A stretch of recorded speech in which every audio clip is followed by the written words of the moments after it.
Good evening সবাইকে। কেমন আছো সবাই? আজকে তোমাদের জন্য নিয়ে এসেছি সন্ধেবেলার একটা স্ন্যাক্সের রেসিপি, যেটা চটজলদি বানিয়ে নেওয়া যাবে।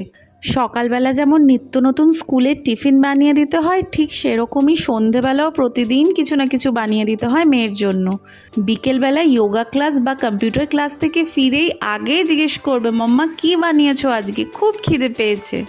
প্রথমে দুটো আলুকে গ্রেট করে নিয়েছি। আলুগুলো কিন্তু কাঁচা, সেদ্ধ নয়। তারপরে 2-3 বার ভালো করে জল দিয়ে গ্রেট করা আলুগুলো ধুয়ে নিয়েছি। এরপর কড়াইতে সাদা তেল দিয়ে তাতে গোটা জিরে ফোড়ন দিয়ে তার মধ্যে ওই যে আলুটা গ্রেট করে রেখেছিলাম সেইটা দিয়ে দিতে হবে। কিছুটা জল কিন্তু থাকবে। এরপর এতে হলুদ গুঁড়ো, চিলি ফ্লেক্স, পরিমাণ মতো নুন ও কাঁচা লঙ্কা কুচি দিয়ে দিতে হবে। ঝালটা পুরোপুরি নিজের স্বাদের ওপর ডিপেন্ড করছে। আমার মেয়ে যেহেতু ঝাল বেশি খেতে পারে না, তাই এখানে আমি চিলি ফ্লেক্সটাও অল্প দিয়েছি আর একটা কাঁচা লঙ্কা কুচি দিয়েছি। এরপর এতে একটু জিরে গুঁড়ো দিতে হবে। ভালো করে নাড়াচাড়া করে তারপর এতে আমি 1/2 কাপ সুজি দিয়েছি। সুজি দিয়ে এটা খুব ভালোভাবে নাড়াচাড়া করতে হবে যাতে আর জল না থাকে এবং এটা একটা ডোয়ের মতো তৈরি হয়ে যায়।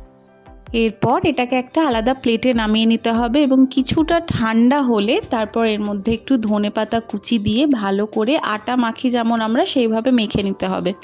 এখানে আমি এটা দুরকমভাবে বানিয়েছি। অর্ধেকটা নিরামিষ বানিয়েছি আর অর্ধেকটার মধ্যে আমি কিন্তু একটু পেঁয়াজ কুচি দিয়েছি, কারণ আজকে যেহেতু মঙ্গলবার, ভাস্কর নিরামিষ খাবে, তাই ওর জন্য পুরোপুরি নিরামিষ বানিয়েছি, পেঁয়াজ ছাড়া। আর মেয়ের জন্য পেঁয়াজ দিয়ে বানাচ্ছি। এরপর হাতে একটু তেল মাখিয়ে নিয়ে এগুলোকে গোল গোল আকারে শেপ দিতে হবে আর মাঝে এইভাবে একটা আঙুল দিয়ে ফুটো করে দিতে হবে। অনেকটা ডোনাটের মতো শেপ হয়ে যাবে।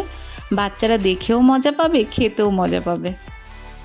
পেঁয়াজ ছাড়াটা আগেই বানিয়ে আলাদা করে সরিয়ে রেখেছি। এবার এটার মধ্যে পেঁয়াজ কুচি মিশিয়ে ভালো করে মেখে নিয়ে সেমভাবে ডোনাট শেপ করে এবারে এগুলোকে একটু ফ্রাই করে নিতে হবে।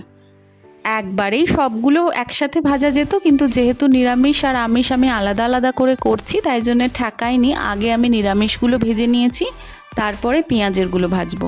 ব্যাস, গরম গরম ডোনাট ফ্রাই রেডি। আজকের মতো চলি, টাটা।